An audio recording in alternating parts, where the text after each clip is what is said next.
Pertanyaannya, apabila dalam akidah Ahlus Sunnah wal Jamaah kita dilarang memberontak pada pemimpin atau pemerintah yang zalim, bagaimana bila kesemena-menaan itu dilakukan oleh kelompok atau organisasi di lingkungan kita, di mana kita terikat dengannya? Bolehkah kita berdemo bahkan dengan mengajak orang luar yang dibayar agar lebih kuat? Ini dilaporkan kepada pemerintah,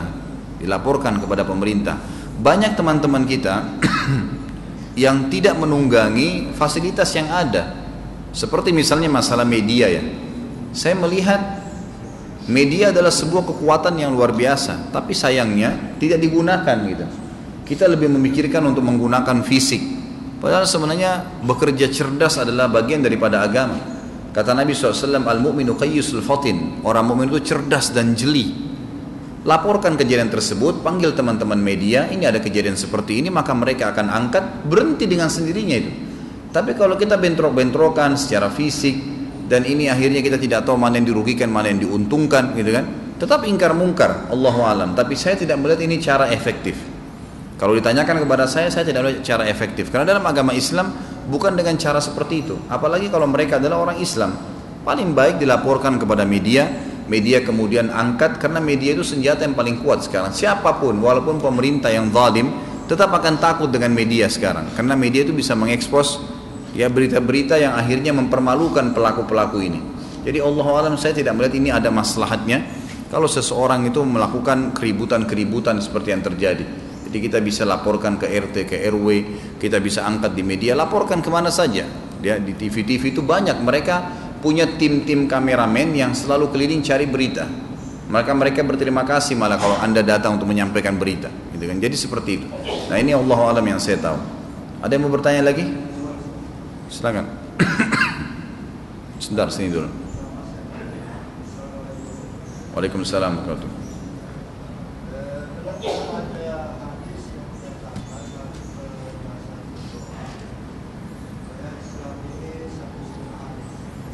Saya nggak dengar, ada hadis yang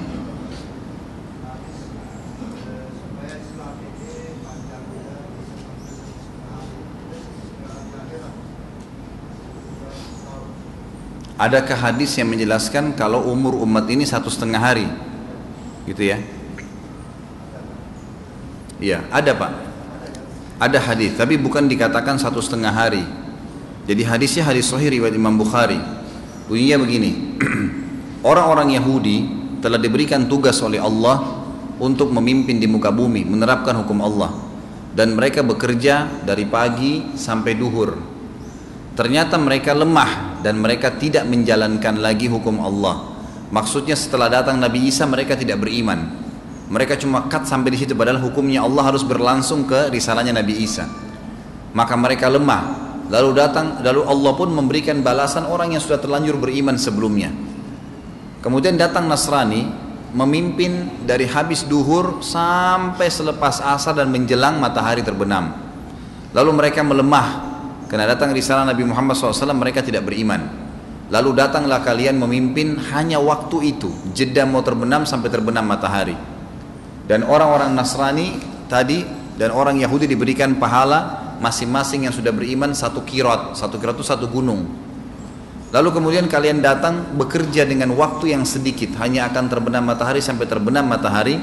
Lalu Allah pun memberikan, dan kalian kokoh dengan pendirian kalian, karena sudah tidak ada Nabi lagi setelah Nabi Muhammad SAW. Artinya kita tinggal pertahankan agama kita ini, tidak ada lagi lanjutannya. Lalu Allah memberikan kalian balasan 2 kirot, 2 gunung, 2 gunung. Lalu orang-orang Yahudi dan Nasrani berkata hari kiamat kepada Allah, ya Allah, kami bekerja lebih lama dan kami diberikan balasan lebih sedikit. Lalu kata Allah SWT, apakah saya menzalimi hak kalian? Ada enggak yang saya janjikan belum saya kasih? Misal kalau sedekah dapat pahala sekian, kalau ini dapat pahala sekian, ada enggak yang belum saya kasih? Kata mereka, sudah engkau kasih semua ya Allah. Kata Allah SWT, itu karuniaku yang aku berikan kepada siapa yang aku inginkan. Hadis ini masuk dalam bab fadilah umat Muhammad SAW. Fadilah umat Muhammad, jadi kita punya kelebihan memang. Makanya dalam hadis lain juga riwayat Bukhari, kata Nabi SAW, tidak ada umat sebelum kalian kecuali berharap menjadi kalian. Jadi memang semua berharap menjadi umat ini, karena semua nabi-nabi sebelum Nabi Muhammad SAW sampaikan nanti akan ada nabi terakhir, nabi penutup, nanti akan pengikutnya jadi orang yang banyak, mereka akan jadi saksi hari kiamat, mereka akan lebih dulu masuk ke dalam surga. Ada bahasan tentang fadilah umat Muhammad SAW ini sendiri gitu kan. Nah seperti itu, maka mereka berharap. Khusus hadis tadi sebenarnya bukan 1,5 hari, tapi waktu antara hampir terbenam matahari ke terbenam matahari saja. Itu digunakan untuk hidup di bumi. Ini perumpamaan saja, perumpamaan tentang pendeknya antara jarak kita umat Muhammad SAW dengan kiamat.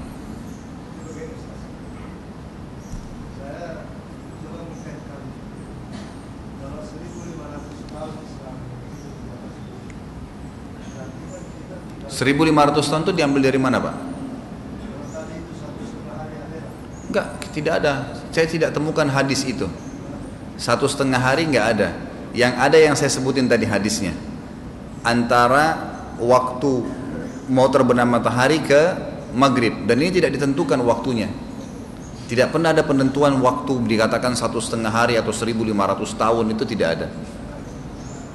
Karena banyak sekali Pak, banyak sekali dalil-dalil syar'i yang menjelaskan tanda-tanda hari kiamat tadi tanpa penentuan waktu, dan hanya sedikit yang pakai penentuan waktu. Seperti kasus tadi Nabi Isa, kita tidak pernah tahu Nabi Isa itu turun nanti keadaannya tahun berapa tahunkah proses dia mengejar Dajjal. Tapi yang ada, setelah membunuh Dajjal, beliau akan memimpin keadilan selama 40 tahun. Itu ada penentuan waktu, tapi cuman sebagian dari kejadian, tidak semua ada tentukan waktunya. Ya'juj Ma'juj tadi akan buat kerusakan di muka bumi berapa lama, Allahu alam, tidak disebutin waktunya. Saya tidak pernah temukan Pak. Kalau saya pribadi ya, keterbatasan saya Allahu alam, ya mungkin ilmu saya belum sampai di situ, saya nggak tahu. Tapi saya belum pernah temukan umur umat Muhammad hanya 1,5 hari waktu akhirat, ini belum saya temukan. Iya.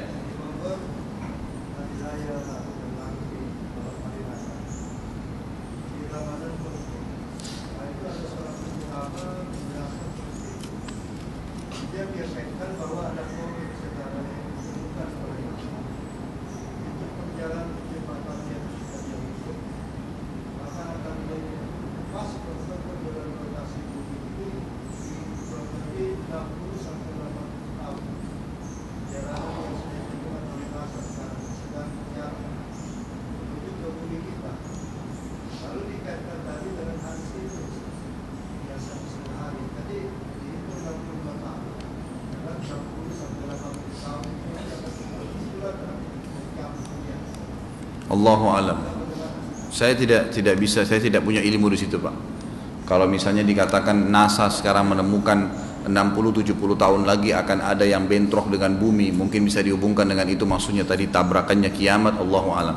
Yang kita tahu ada tiupan sangkakala dan akan terjadi pada saat itu, dan ini waktunya lama. Saya pernah tanyakan sendiri kepada salah satu ulama, kira-kira waktu ini bisa dihitung nggak? Nggak pernah. Bila mengatakan tidak ada.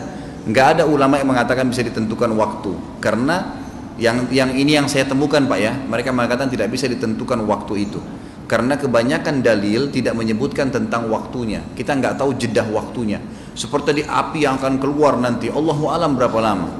Kalau kita patok 60-70 tahun terus kita anggap akan terjadi kiamat, sudah terlalu banyak. Ada yang bilang tahun 2012 kiamat, ada yang bilang tahun 2000, ada yang bilang waktu itu tahun 1978, 19. Ini sekarang ada lagi yang mengatakan 2030, ada yang mengatakan 2050. Itu terkaan mereka. Kalaupun betul tadi NASA melihat akan ada bentrok dengan bumi, keyakinan kita tidak akan terjadi kiamat sampai ada tanda-tanda semua tadi. Kita sebagai orang muslim sudah punya data konkret dari Al-Quran dan Sunnah. Tidak akan terjadi kiamat sampai 10 tadi tanda-tanda kiamat besar terjadi, dan itu pasti terjadi di muka bumi.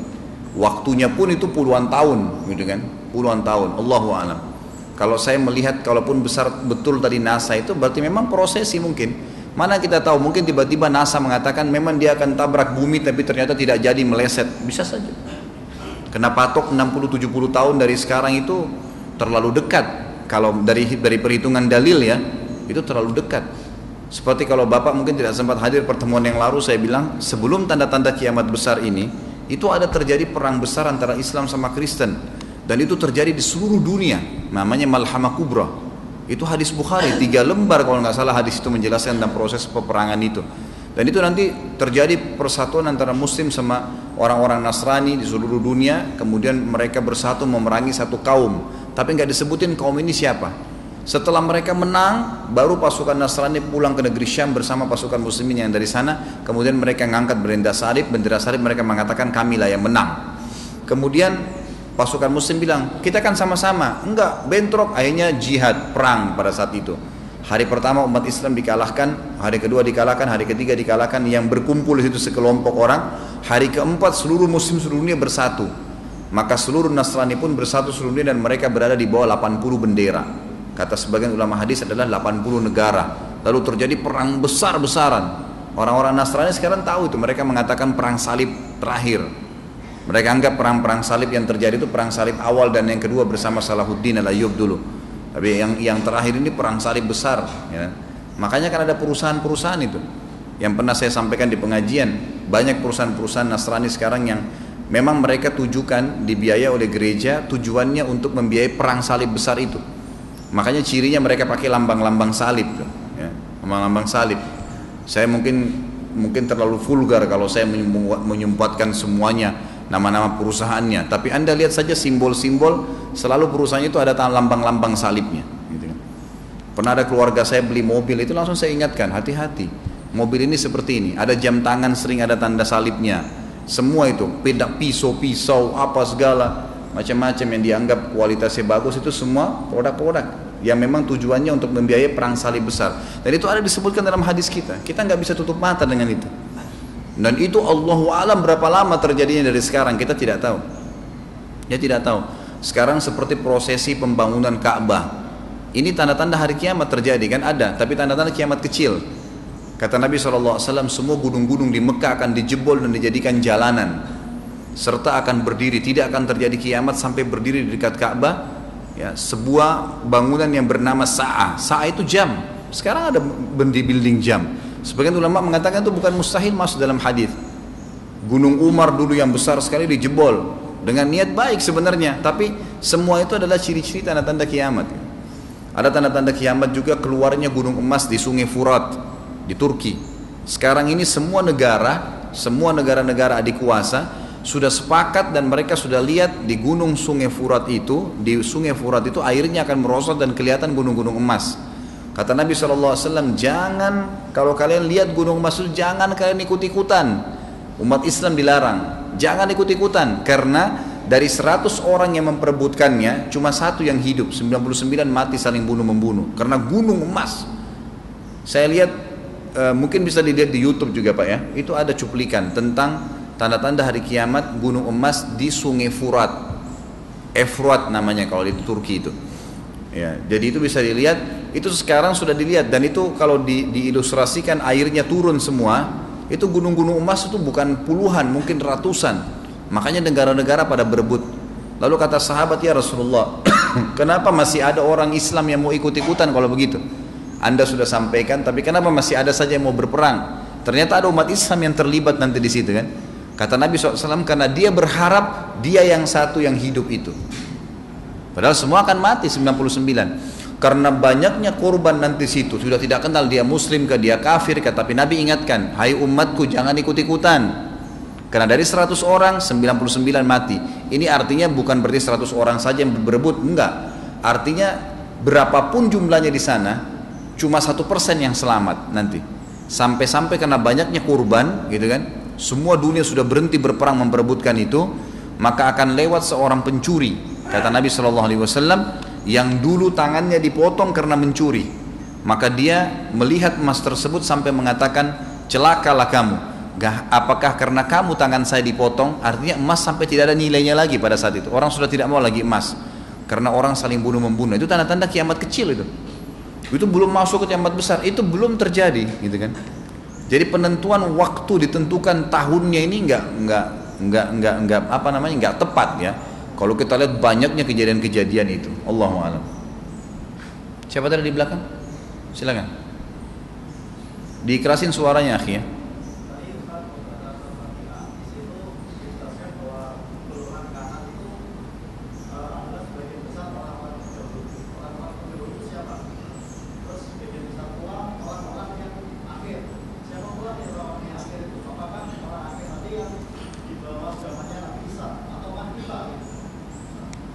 Baik.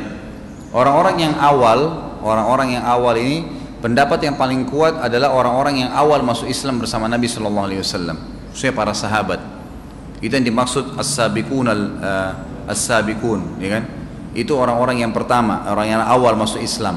Kemudian sedikit, kata Allah SWT, ada sedikit yang datang setelah mereka. Sedikit yang datang setelah mereka di sini adalah orang-orang yang setelah generasi sahabat meninggal, yang mereka lalai, ya kan? Karena semua orang yang masuk neraka itu bukan berarti cuma orang kafir, ada orang kafir, ada orang munafik, ada orang muslim yang bermaksiat. Berarti akan banyak sekali dari mereka yang menjadi penghuni neraka, gitu kan? Bukan cuma si kafir. Nanti kata Allah SWT, setelah mereka masuk ke dalam surga, setelah itu dari ashabul yamin nanti penjelasan yang kedua. Setelah mereka menjadi ahli surga, mereka jadi ahli kanan, barulah dikatakan sebagian besar dari yang pertama dan sebagian besar dari yang terakhir. Kata para ulama tafsir, maksudnya setelah mereka masuk surga, dan Allah membahas di ayat ini adalah orang-orang yang sudah masuk semuanya ke dalam surga. Jadi termasuk orang-orang muslim yang punya dosa di neraka, sudah bersih semua dosanya, dikeluarkan. Neraka tinggal orang kafir dan orang munafik. Nah, ini masuk dalam potongan ayat yang kedua yang mengatakan tadi sebagian besar dari awal, sebagian besar dari yang akhir. Itu yang dimaksud. Jadi terakhir nanti semuanya pada saat sudah masuk. Ada lagi? Iya.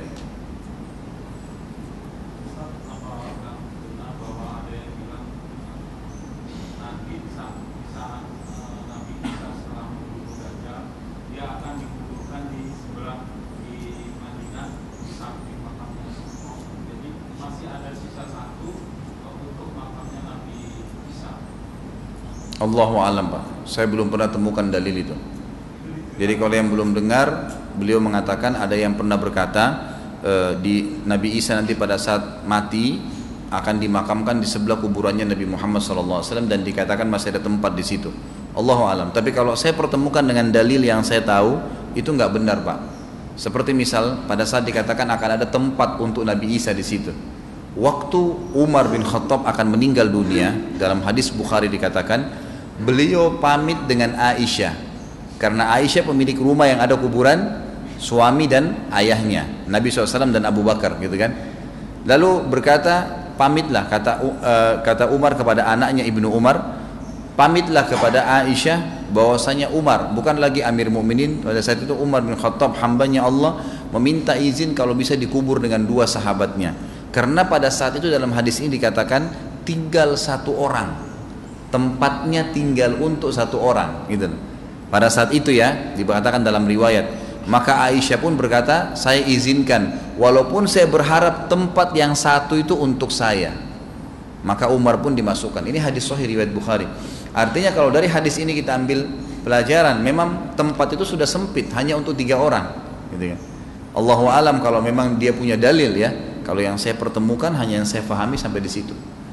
Dan memang belum ada yang selama saya pelajari semua kitab berhubungan dengan hari kiamat, ada buku ini, ada buku-buku banyak sekali ya, diantaranya bukunya Ibnu Katsir rahimahullah tentang hari kiamat. Ada banyak buku-buku yang bicara masalah Al-Bidayah wan Nihayah, banyak sekali buku-buku ini. Semua tidak pernah ada yang menyebutkan nanti Nabi Isa matinya dikubur di mana, belum pernah disebutkan. Kalau yang saya tahu, Allahu a'lam. Apakah doa yang kita baca agar terhindar dari fitnah Dajjal akan berguna untuk anak keturunan kita nanti setelah kita wafat? Tidak berguna, ini berguna secara individual. Secara individual, jadi doa-doa yang kita baca sebelum salam itu memang dianjurkan untuk menjauhkan diri dari Dajjal. Ada 2 riwayat, Allahumma inni a'udzubika min adzabi jahannam, min adzabil kubur, wa min fitnatil mahya wa min fitnatil masih Dajjal. Memang kita minta agar dijauhkan dari siksa kubur, siksa neraka, fitnah kehidupan dan kematian, dan fitnahnya Dajjal. Itu hanya berguna untuk individual, bukan bukan keturunan kita. Makanya anak-anak diajarin, dan itu disunnahkan setiap muslim baca sebelum salam ya. Memang kita dianjurkan untuk dibaca itu. Tentu ada juga hadis-hadis yang lain ya, seperti misalnya siapa yang bertemu dengan Dajjal maka bacalah 10 ayat pertama dari surah Al-Kahfi, maka dia akan selamat dari fitnahnya Dajjal. Itu memang ada, itu kan memang itu ada. Mendengarkan kajian-kajian di rumah via radio dengan mendatangkan atau mendatangi mungkin ya, atau pergi ke tempat kajian seperti ini, mana yang lebih utama? Apakah pahalanya sama? Tentu beda. Ya, hadir di majelis ilmu lebih besar pahalanya. Karena kita apalagi di masjid begini ada fadilah kita sholat di masjid, ada fadilah halaqah ilm secara langsung. Karena memang yang disebutkan fadilahnya adalah halaqah ilm seperti ini. Orang hadir duduk ngumpul, itu namanya majelis halaqah ya, halaqah ilm. Kalau kita dengar di rumah, kita bukan hadir di halaqahnya, kita mendapatkan pahala ilmunya, mendengarkan ilmu, tapi pahala halaqahnya nggak ada. Gitu kan? Allahu alam kalau misalnya rame-rame ngumpul di rumah, kemudian dengar ceramah, niatnya memang majelis ilmu, mungkin masih bisa kita katakan ada halaqah, karena yang dibahas ini adalah halaqah. Kata Nabi SAW dalam hadis sahih, Allah memiliki malaikat yang memang berterbangan di sana sini mencari majelis ilmu, mencari majelis ilmu. Jadi ada majelis seperti ini. Lalu mereka kalau tahu, mereka akan saling memanggil satu sama yang lain sampai memenuhi langit. Memang itu ada hadis sahih riwayat Bukhari. Tapi itu adalah halaqah. Tentu pahala halaqah lebih besar daripada mendengar ilmu. Tapi saya selalu sarankan jemaah pengajian saya agar di rumah sudah saatnya, udah tinggalin tuh dandut, pop, rock, ganti sekarang pengajian Al-Quran, surah An-Nisa, Al-Imran, Al-Ma'idah, apa isinya, itu sekarang yang didengar. Usir syaitan-syaitan dari rumah, dengar surah Al-Baqarah, gitu kan. Udahlah, saatnya hijrah, tinggalkan kuping kita sekarang, sibukkan dengan Al-Quran agar pahala kita dapat. Karena nanti timbangan amal hari kiamat bahaya kalau lagu-lagu yang ada.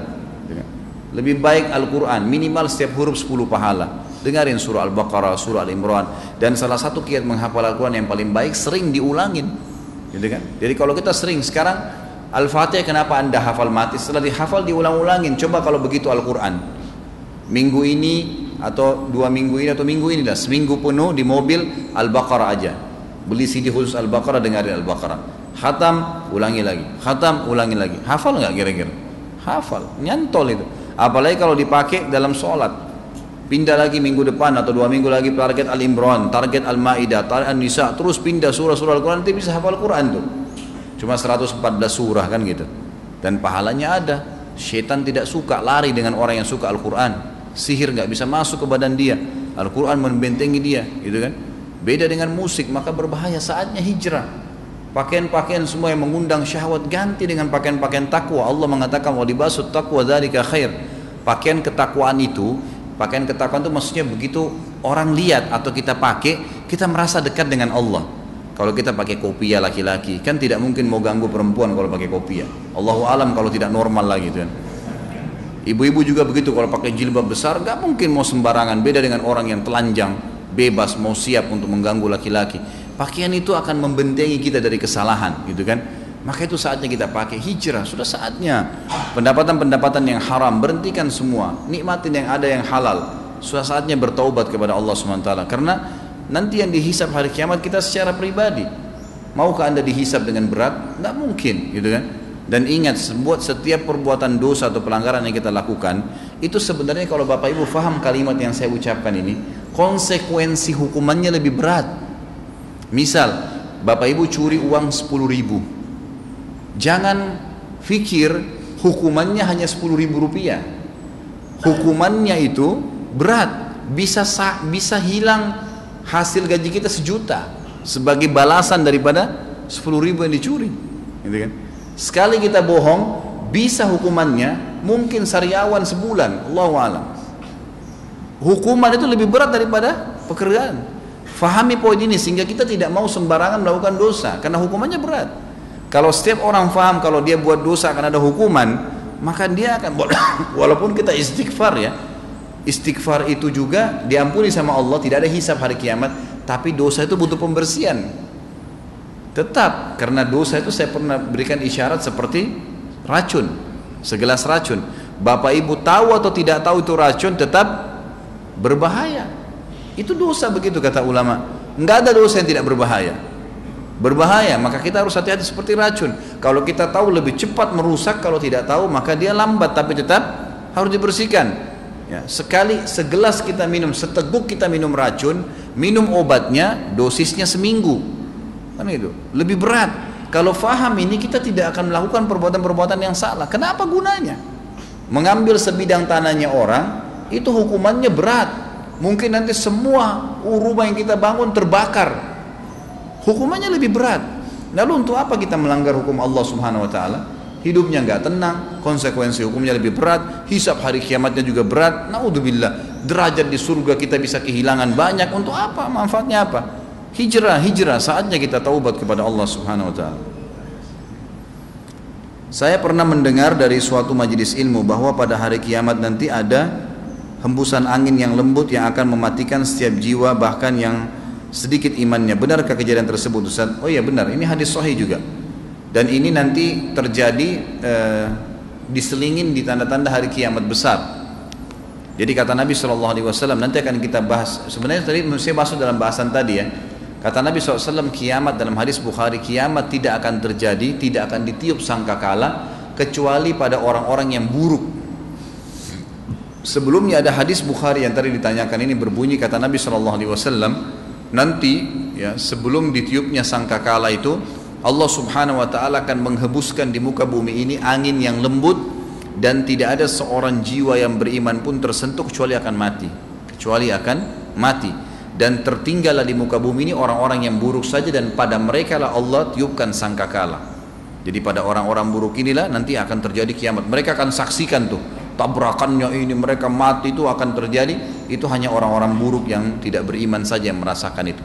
Ada hadis kalau dilihat di buku ini, mungkin di halaman 89 tadi itu disebutkan. Oh ini sudah tadi ya, masalah pemerintah. Baik, sudah sampai sini? Terakhir ya Pak ya, silakan. Waalaikumsalam warahmatullahi wabarakatuh. Bismillah.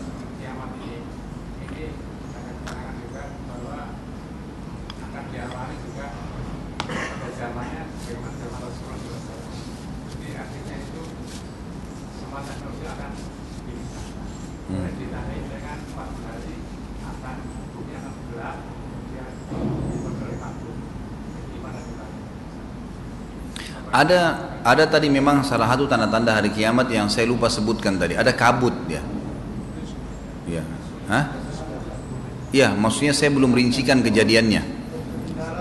Ketinggalan tadi. Ya? Sapi Nabi Soleh. Kenapa Pak? Wah, saya nggak tahu kalau itu. Kalau sapi Nabi Soleh tanda-tanda hari kiamat saya nggak tahu. Saya tahunya dia mukjizat Nabi Soleh. Sudah habis, selesai. Sudah masa lalu. Kalau tanda-tanda kiamat yang kita tahu dari Nabi Muhammad SAW sampai akhir. Karena beliau pernah bersabda, kiamat itu hitunglah waktunya, dia akan mulai terjadi pada saat saya diutus menjadi Nabi dan pada saat saya meninggal. Itu awalnya. Jadi awal kita hitung kiamat itu diutusnya Nabi Muhammad SAW. Kalau yang tadi Nabi SAW mujizat sebelum. Tadi memang ada salah satu dari 10 tanda-tanda kiamat adalah kabut. Kabut ini memang disebutkan di dalam beberapa hadis. Nanti akan datang kabut yang sangat gelap, gitu kan, menutupi muka bumi ini. Jadi seperti yang tadi Bapak sebutkan, ya. Ya. Ya, itu rincian. Itu rincian. Kabut-kabut ini akan menutupi sebagian besar wilayah di muka bumi ini dan akan merusak, akan mengganggu.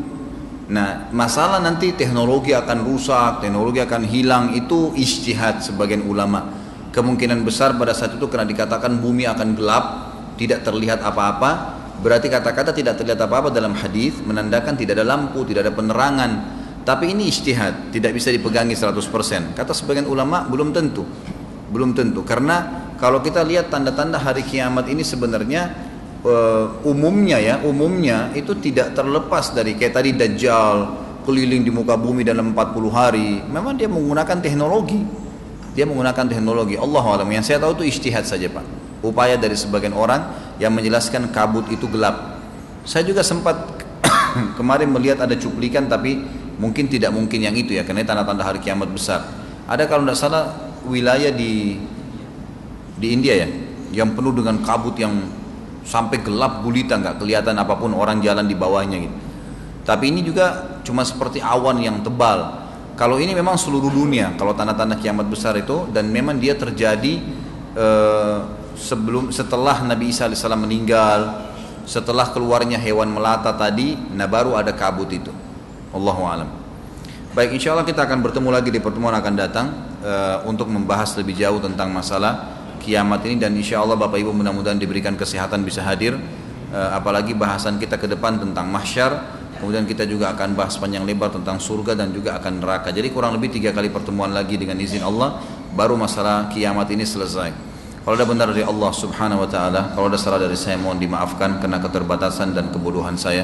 Semoga Allah ampuni. Semoga Allah SWT menyembuhkan semua orang yang sakit di antara kaum muslimin. Allah lunasi semua utang-utang yang melilit kaum muslimin. Diangkat semua permasalahan-permasalahan yang sedang dihadapi. Dimudahkan dan diberkahi semua rumah tangga, pendapatan, makanan dan minuman serta pakaian kita. Dan kita mohon kepada Allah yang zat maha melihat agar menyatukan kita di surga firdausnya tanpa hisab, sebagaimana dia telah menyatukan kita di majlis yang mulia ini. Subhanakallahumma bihamdika asyhadu an la ilaha illa anta astaghfiruka wa atubu ilaik. Wassalamualaikum warahmatullahi wabarakatuh.